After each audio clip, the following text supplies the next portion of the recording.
마태복음 26장 26절. 마태복음 26에 26입니다. 그들이 먹을 때 예수께서 떡을 가지사 축복하시고 떼어 제자들에게 주시며 이르시되 받아서 먹으라. 이것은 내 몸이니라 하시고 또 잔을 가지사 감사기도 하시고 그들에게 주시며 이르시되 너희가 다 이것을 마시라. 이것은 죄 사함을 얻게 하려고 많은 사람을 위하여 흘리는 바 나의 피 곧 언약의 피니라. 우리 고난주간에는 우리가 새벽 시간을 통해서 많은 걸 지금 하나하나 배우고 있고요.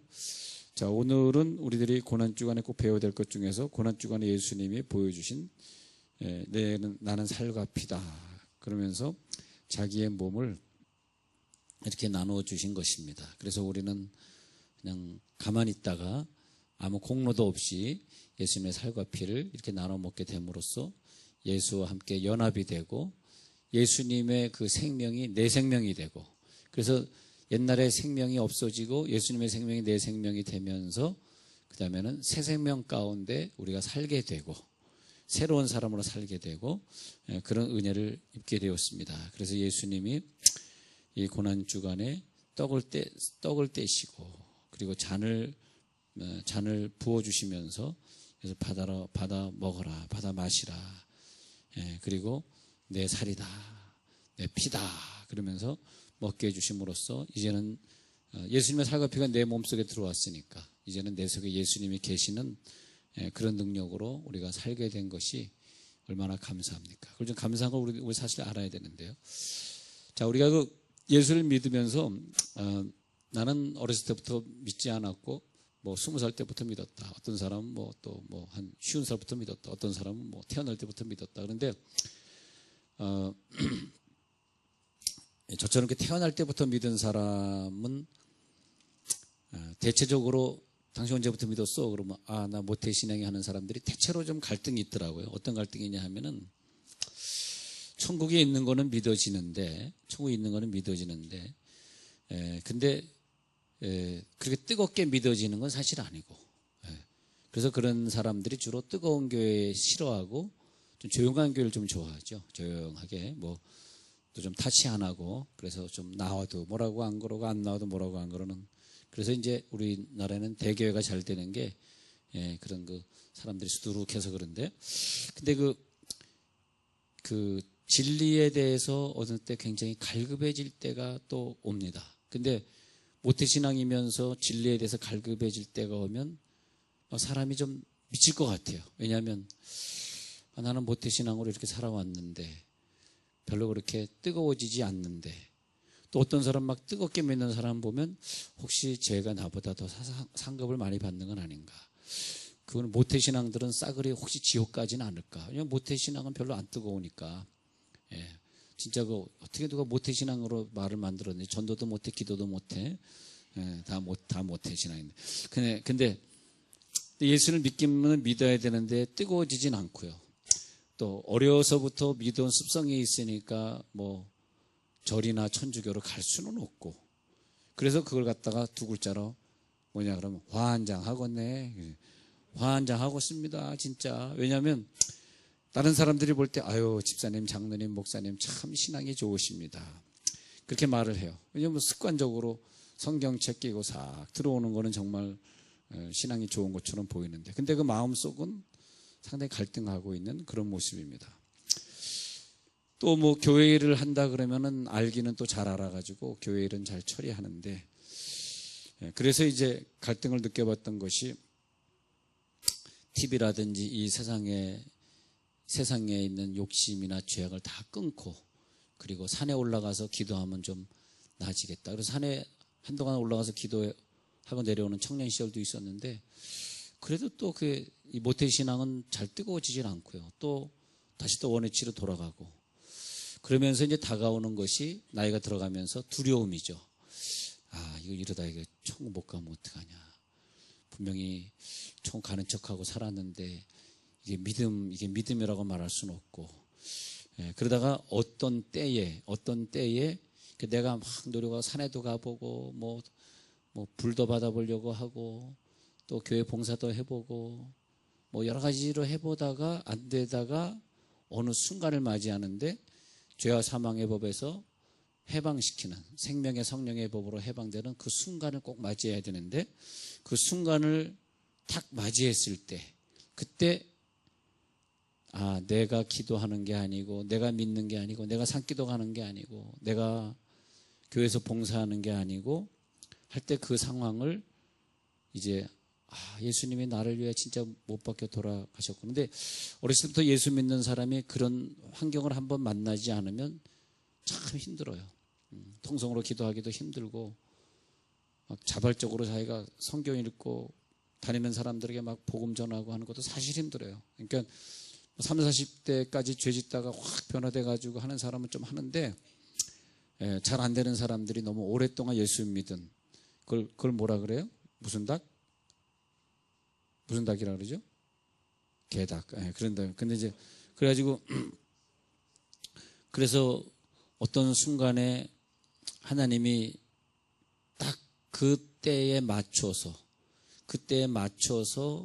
내 인생 속에 개입하시고 그걸 갖다 이제 인격적으로 만났다. 어떤 분들은 그런 표현을 쓰더라고요. 인격적으로 만나는 순간. 인격적으로 만났다는 참 어려운 얘기 같아요. 무슨 말인가. 근데 하여튼 인격적으로 지정의로 만나주시고 그리고 어떤 순간에 이게 복음이구나. 그러면서 예수가 믿어지는 그 순간 그때는 조용히 기도하라 그래도 막 소리질러 그다음부터 막 기도하게 되는 것이고 방언하지 말라 그래도 방언하고 싶은 것이고 근데 그게 믿어지는 순간 그때 믿어지는 순간은 확 믿어지는 순간이 오더라 이것입니다. 그다음부터는 세상에 재미있는 게 없어지고 그저 예수 믿는 것만 재밌고 대표기도 시키면 그렇게 목사님은 나를 모태신앙이라 그래서 대표기도 시키는데 근데 왠지 대표기도 하면서도 자기 마음 저 깊은 곳에 올라오는 대표기도가 아닌 그런 대표기도를 참 그때 뭐가 있냐면 그 사람 속에는요 사실 두려움이 있습니다. 두려움. 여러분 식구 중에서 여러분 예배드리러 나왔지만 또 수요일 예배까지 뭐 가냐 하는 사람들이 있을 거 아니야 식구 중에. 근데 그들의 마음속에 공통점이 이게 뭐냐 하면 두려움입니다. 예수를 안 믿으면 지옥 갈 것 같고 믿기는 귀찮고 이건 예수님 사랑합니다의 수준은 분명히 아닌데 목사님이 대표기도 시키니까 해야 되고 하면서 굉장히 갈등해요. 근데 어떤 순간에 이제 성찬할 때 예수님의 살과 피가 내 몸에 쑥 들어오듯이 내 마음에 뭐가 쑥 들어와서 이제는 내 속에서 꿈틀거리고 내 안에 계시고 그래서 주님이 내 안에 계시기 때문에 내 안에 계시면서 일을 하시고 그 다음에 이 세상의 기쁜 것이 다 이제는 없어지고 그게 보이는 것이 아니라 예수님만 보이는 그 시점이 오게 됩니다. 근데 그 시점이 온 다음에 그걸 쫙 유지하는 게 참 중요한데 하여튼 내 안에 일단은 한 20년 30년 믿었는데 예수님이 내 안에 쑥 들어오시면서 그 다음엔 늘 제가 하는 말 절대 예수는 믿는 게 아니다. 믿어지는 것이다. 그걸 체험한 거죠. 옛날 청년 시절을 지금 상상해 보는 건데 막 어릴 때부터 믿음이라고 달려왔는데 그건 우리 교인 중에 그런 분들이 있잖아요. 어릴 때부터 애를 그냥 몇몇 분들이 있어요. 저 내 얘기 하는 거 아니야. 그렇게 생각하지 마시고 그런 분들 많으셔요. 어릴 때부터 애들 강제로 막 새벽에도 끌고 다니고 그럴 때 나중에 딱 자기 철이 들 때 자기 마음대로 결정권이 있을 때 교회 안 나가버린 애들 있잖아요. 근데 그게 왜냐 하니까 주님이 딱 믿게 해주셔야 되는데 그냥 우리가 걔를 믿게 해보려다 하니까 근데 그 딱 시간이 오는데 그 시간은 하나님이 정하셨어요. 그래서 여러분 가운데 그런 고민이 있으신 분들이 있을 거예요. 왜 내 남편이 이렇게 교회를 안 나오지? 혹은 나오더라도 이렇게 믿음이 없지? 그런 분들이 있는데 그 집사님이나 그 여자 권사님이 평생 기도 안 했겠어요? 벌써 50년째 기도하는 분도 계시고 60년째 기도하는 분도 계셔요. 나이가 지금 85세인데 25살 결혼해가지고 60년째 기도하고 60년째. 근데 예수합니다. 왜냐하니까 하나님의 때가 그 사람에게 아직 이르지 않았어요. 하여튼 근데 어느 순간에 내 때가 딱 임하면은 그다음에는 희한한 일들이 내 생애 속에 일어나면서 내가 변화되고 그러면서 그렇게 궁금했던 성경 구절들이 퍼즐을 맞추듯이 조합을 이루면서 착착착착 맞아떨어지고 그 다음에 모든 질문이 다 없어지고 이제는 이해하겠습니다. 왜 나를 실패시켰습니까? 왜 나에게 시험 줍니까? 이런 게 이제 없어지는 거죠. 시험도 없고 이 하나님을 더 이해할 수 있고 말이죠. 그 다음에는 이제 길을 가든 잠을 자든 밥을 먹든 어디를 일을 하든 이제는 모든 것이 다 환히 밝혀지게 되니까 기쁘게 되고, 여러분 생각할 때 우리들의 모든 구원은 어떤 순간에 딱 깨달아졌는데 내 공로하고 아무 의미가 없구나. 오직 예수님이 나를 구원해 주셨구나. 할렐루야. 예수님이 나를 구원하시는 것이지 내 공로로 가는 것이 아니구나. 그것이 딱 깨달아져야 된다는 거죠. 그러면은 우리가 밥을 먹어도 감사하고, 직장을 가도 감사하고, 주회를 해도 감사하고, 전도를 해도 감사하고, 그러면서 하여튼 희미하고 뿌옇고 왠지 잘 몰랐던 것들이 이제 명확하게 보이는 그런 순간이 옵니다. 그러면서 말씀이 막 쓰나미처럼 나에게 몰려 들어오고, 그 다음에 성경 읽는 시간, 여러분 성경 읽는 시간이 막 아깝잖아요. 근데 어떤 순간에는 성경 읽는 시간이 너무 귀하고 즐겁고, 성경 읽을 때마다 막 새로운 깨달음이 오면서 은혜가 광풍처럼 몰려오고, 구원은 우리가 잘나서 된 것이 아니라 우리는 다 같이 부족한데 그 부족한 가운데서 우리가 예수님의 살과 피로 구원을 그냥 받은 것입니다. 그렇기 때문에 어떤 사람도, 그 사람이 목사가 됐다 할지라도, 그 사람이 방언을 받았다 할지라도, 방언 이상의 그런 능력을 받았다 할지라도, 그 사람이 전교에서 엄청난 훈련을 다 받고 왔다 할지라도 다 부족해요. 우리는 부족할 수밖에. 그래서 어떤 내 잣대를 가지고 쟤 왜 부족하지? 그렇게 말하면 안 됩니다. 쟤는 왜 저런 직분까지 받아놓고 저거밖에 안 되지? 왜 내 남편은 왜 이렇지? 절대 그렇게 하시면 안 돼요. 왜 하면 안 되냐 하니까, 만약 그렇게 율법의 잣대로 상대방을 보거나 상대방을 자꾸 비판하는 마음이 생긴다면 자기 구원에 대해 생각을 해봐야 돼요. 내가 구원받은 건가? 내가 어떻게 구원받은 건가? 내가 그걸 다 이루어서 구원받았나? 내가 그렇게 훌륭해서 구원받았나? 아니에요. 어떤 순간에 확 깨달음이 오면서 말씀이 내 속에 확 들어오는 순간에 그 다음부터 믿어지기 시작하고, 내가 전적으로 예수님이 십자가 못 박혀 주고 주심으로 내가 구원받은 것이지, 내가 성경을 옆 사람보다 더 많이 읽어서 구원받은 게 아니거든요. 주여.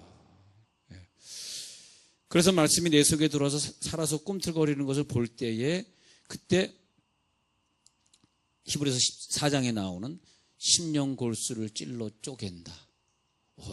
정말 이게 들어와서, 이 말씀이 들어와서 내 심령 골수를 찔러 쪼개고 해부하는구나. 그러면서 과거에는 두려웠고 우울했던 것들, 여러분 교회 다니면서도 괜히 시험 들고 우울한 감정이 든다면 난 좀 심각하다고 생각해요. 그건요. 왜냐하면 물론 그럴 수 없다는 건 아니에요. 일 수는 있어요. 그러나 우리들이 말씀의 은혜 속에 들어가면 우울하고 두려운 것이 없어져야 됩니다. 할렐루야. 이건 기쁨 아닙니까? 예수님이 나를 위해 십자가 못 박혀 죽으시니 고난주간에 이 기쁨이 우리 가운데 있잖아요. 근데 그 목사님이나 누구나 그런 것들이 우리 가운데 두렵고 우울하고 힘들게 만드는 건 좀 문제가 있지 않는가. 왜냐하면 우리들이 은혜를 주셨는데 너무 그것이 감사한데, 할렐루야. 자, 오늘 그 단계를 한번 보려고 합니다. 그래서 사람들이 이제 상담을 하면서, 목사님, 나에게 답답한 게 있습니다. 이게 괴롭습니다. 근데 기도해 주세요. 근데 내가 오늘 기도해드린 건 해드리지만 때로는 하나님이 정하기 때문에 그게 오늘 기도받는 그날이 될지 아니면 또 아닐지 모르는데, 그날이 아니면 아무리 기도를 해줘도 안 되더라고요. 어떤 분이 수십 년 동안 자기 남편을 위해서 매일같이 새벽 기도했는데 변화되지 않았는데, 그날 안수기도 한 방에 그 남편이 변화되겠습니까? 근데 제가 해줄 수 있는 건 사실 아무것도 없다는 게 늘 느껴집니다. 왜냐? 이건 내가 하는 것이 아니라 예수님이 자기 마음대로 하시는 거니까. 근데 하나님 마음대로예요. 이 사람 변화시키는 거 원래 그게 하나님 마음대로이기 때문에 우리도 하나님 마음대로 선택받은 사람이기 때문에 그래서 감사하는 거죠. 할렐루야. 그래서 우리는 감사하는 거예요. 왜냐하면 선택받지 못한 사람은 그렇게 수십 년 기도하고 있어도 아직도 교회를 못 나오잖아요.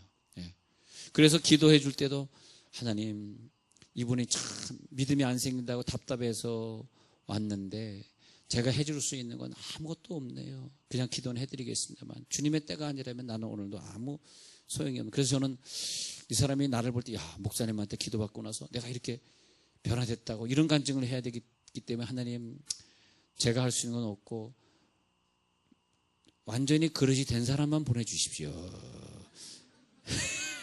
하나님의 때에 맞춰서. 아니, 신의원사가 그런 거더라고요. 예. 지금 병 걸렸는데 갑자기 오는 건 저한테 데리고 오지 마세요. 왜냐하면 그건 안 고쳐집니다. 지금 병 걸린 사람은 하나님의 연단의 때가 좀 지나야 돼요. 2년이고 3년이. 근데 자, 왜냐하면 하나님의 때가 참 중요해요. 하나님의 때. 예.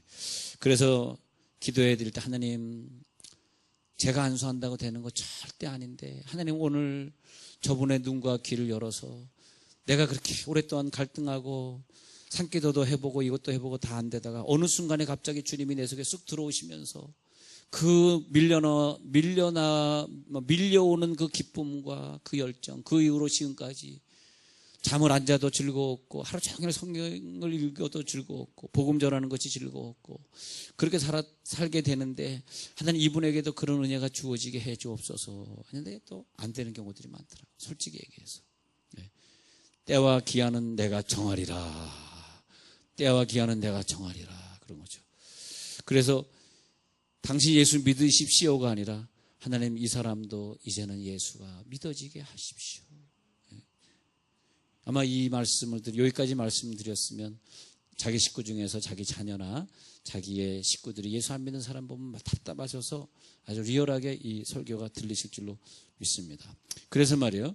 자, 스가랴 4장 6절 중요하니까 읽어드립니다. 자, 스가랴 4장 6절은 중요해요. 4장 6절. 그래서 우리가 이제 어떻게 해? 결국은 구원이 뭐냐? 우리가 예수님의 살과 피를 대하는 이 축복이 얼마나 큰지를 결론적으로 얘기하려고 그러는데 구원이 뭐냐? 4장 6절. 스가랴 4장 6절. 예. 뒷부분 읽어드릴게요. 이는 힘으로 되지 아니하며 능력으로 되지 아니하고 오직 나의 영으로 되느니라. 할렐루야. 여기에 은혜를 입은 자들은 정말 감사하고 사셔야 돼요. 자, 4장 5절에 가서 보니까 4장 5절에 이는 힘으로 되지 아니하며 능력으로 되지 아니하고 오직 나의 영으로 되느니라. 아, 이거는 우리가 힘을 써도 안 되고 안수기도 해도 안 되고 그렇게 수십 년 기도해도 안 되고 오직 내 영으로 되는 거다. 이게 확 깨달아지. 근데 이게 깨달아지는 순간에 하나님이 기뻐하시더라고요. 예. 이게 뭐냐 하니까 딱 믿어지는 건데 우리가 생각할 때 야, 행함으로 믿는 거 아닌가? 율법으로 믿는 거 아닌가? 우리 성경에 그렇게 오해할 수 있는 구절들이 많아요. 예를 들어서 너의 몸을 의의 병기로 삼으라 그러면 아, 우리들의 몸을 가지고 어떻게 의의 병기가 되려고 노력을 해야지. 했다가 우리들의 몸이 의의 병기가 안 되면 말이죠. 막 갈등하고 왜 내 몸이 의의 병기로 쓰임받지 못했을까? 불의의 병기로 쓰지 말고 너의 몸을 의의 병기로 쓰라 하고 로마서에서 말을 하면 왜 내 몸을 갖다 의의 병기로 내가 못 썼을까? 갈등하고 힘들단 말이에요. 근데 다 그런 힘든 것들이 어디서 오느냐? 내가 기도가 될 때는 힘 안 들다가 또 기도가 안 될 때는 힘들고 다 그런 것들이 어디서 오냐 하니까 제가 오늘 서두에서 말씀드린 그게 안 되기 때문에 오는 거다는 거죠. 예. 자, 로마서 6장에 한번 가서 읽어드릴게요. 로마서 6장에 가가지고 이따 마태복음에 또 돌아옵시다. 자, 스가랴는 꼭 밑줄 쳐놓으시고요. 예.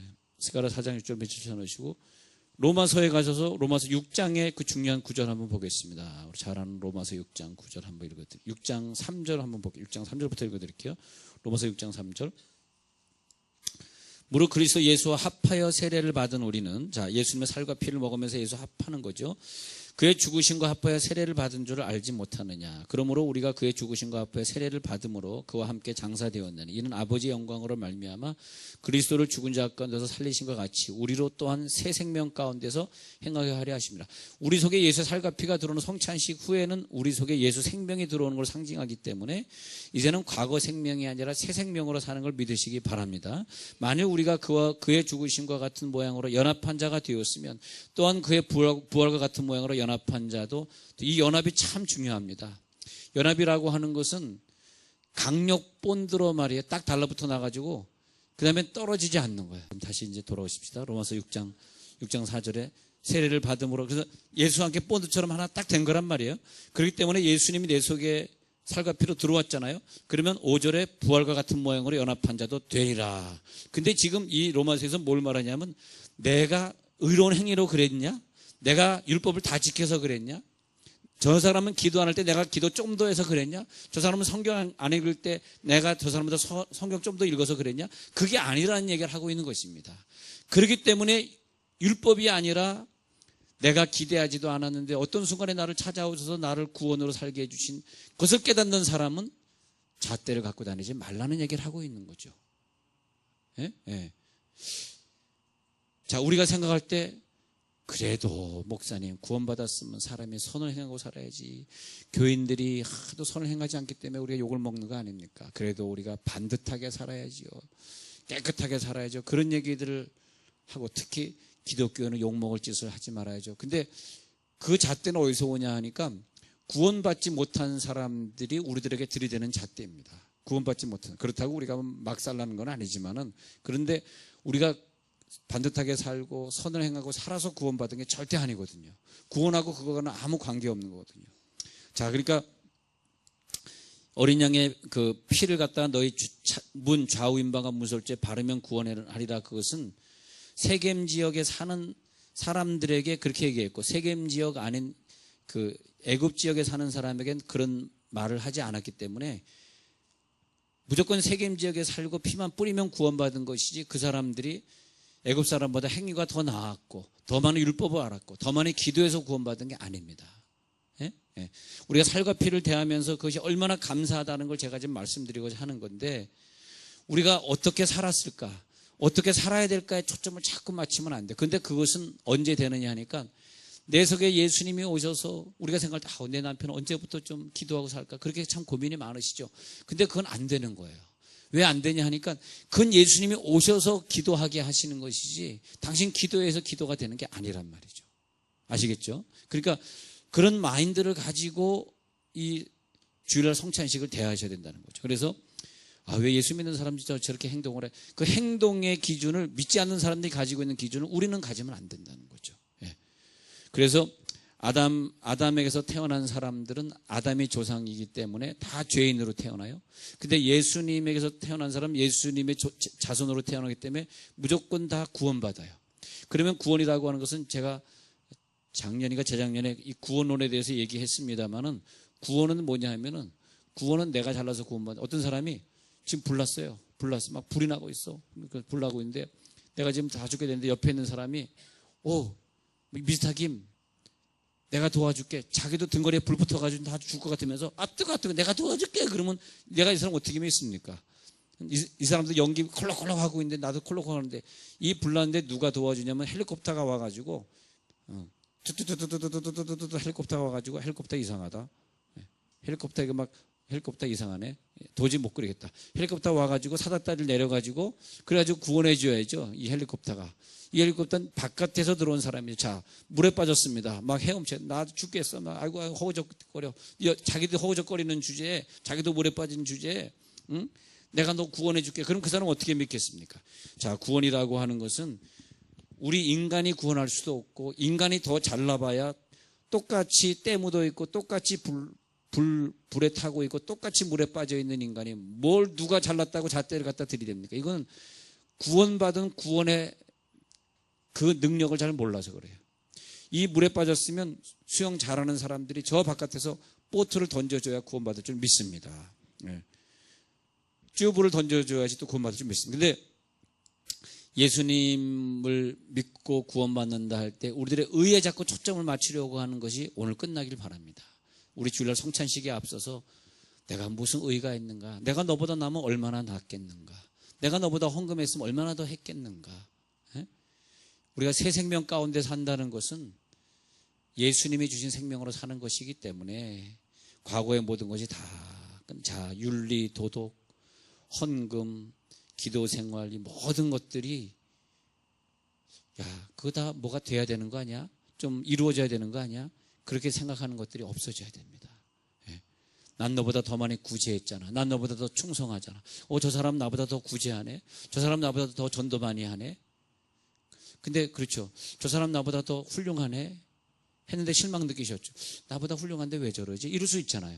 왜냐하니까 우리는 다 똑같아요. 다 똑같습니다. 예. 내가 너보다 낫냐? 낫지 않습니다. 예. 그것이 뭐냐면, 내가 너보다 낫다라고 하는 것이 그게 뭐냐 하니까 어떤 패러다임이냐 하니까, 내가 너보다 낫지, 네가 나보다 훌륭하네, 넌 나보다 더 기도 많이 해. 그것이 뭐냐면 선악을 기준으로 하는 선악 패러다임이야. 선악 패러다임. 선악과죠, 선악과. 근데 우리가 어떻게 해서 이 물에 빠져 죽을래다 구원받느냐? 누가 나타나가지고 거기서 튜브를 던져줘가지고 구원받았어. 그게 뭐냐 하니까 은혜 패러다임, 은혜. 할렐루야. 항상 은혜 패러다임에 있는 자는, 근데 이 구조가, 그렇게 생각하는 구조가, 목사의 생각의 구조가 뭐냐, 선악 구조예요, 선악 구조, 선악 패러다임.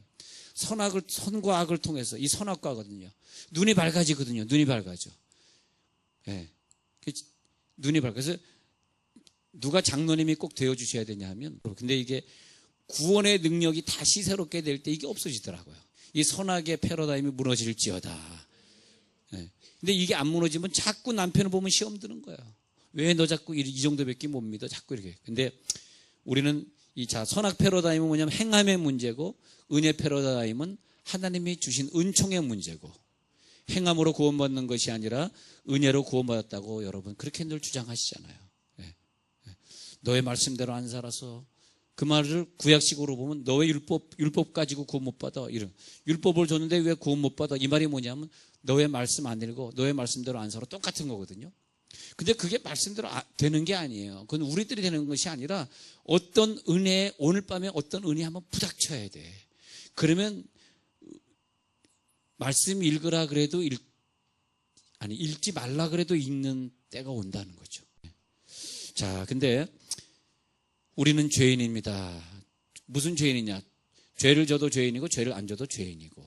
자, 우리 다시 시간이 많이 갔기 때문에 이제 마태복음 보고 마치겠습니다. 마태복음 26장에서 예수님이 떡을 가지사 축복하시고 떼어 제자들에게 주시며 이르시되 받아서 먹으라. 우리 이번 주일날 성찬할 때, 저는 성찬할 때마다 참 눈물이 나는 게, 자, 우리가 지옥 갈 인생인데 나에게 이런 깨달음을 주셔서 늘 말씀 보고 기도하게 하시고 주의 이름으로 살게 하시고 전도하게 하시고. 여러분, 이것은 내 힘으로 되는 것이 아니라 예수님이 주신 은혜로 되는 것을 믿으시기 바랍니다. 받아 먹으라. 받아 먹으시기 바랍니다. 우리가 1년에 한두 차례 하는 거지만은 받아 먹으라. 이제는 너는 은혜 아래에 있다. 이제는 내 속에 네가 산다. 네가 기도한다고 하지 마라. 내가 네 속에 들어가서 기도하는 것이다. 네가 봉사한다고 하지 마라. 하나님이 봉사하는 것처럼 하라. 이제 우리는 세겜이라는 동네에 살고 있어요. 애굽에 안 살아요. 즉 은혜라는 동네에 살고 있어요. 과거에는 율법의 동네에 살았기 때문에 잣대를 갖고 다녔어. 이제는 잣대가 없어질지어다. 이제는 은혜라는 동네에 살아요. 예수 외에 다른 것은 바라보지 마시기 바랍니다. 예수 외에 사람도 바라보지 마시고, 예수 외에 주의 정도 바라보지 마시고, 예수 외에 다른 것 바라보지 맙시다. 저도 예수 외에 여러분들 안 바라봅니다. 여러분들 잘못하든 잘하든 저는 아무 관계 없어요. 나는 나 천국 가면 되는 것이지, 잘못하는 사람 내가 미워해다가 내가 지옥 가면 어떡해. 난 천국 갈 사람이에요. 그래서 여러분, 이제는 여러분이 열심히 봉사하시되 혹시 몸이 아파서 봉사 못할 때, 열심히 예배하시되 혹시 예배 못할 때 낙심하지 마세요. 왜냐하면 봉사 못했다고 지옥 가는 거 아니고, 다른 사람 봉사 못했다고 지옥 안 가듯이 나도 그래서 지옥 가는 것이 아니고 오직 하나님의 은혜로 천국 갈 줄 믿습니다. 하나님의 은혜가 더 크게 보이시길 바라면서요. 자, 우리 내일 또 계속해서 새벽 작정기도 하고 있겠습니다.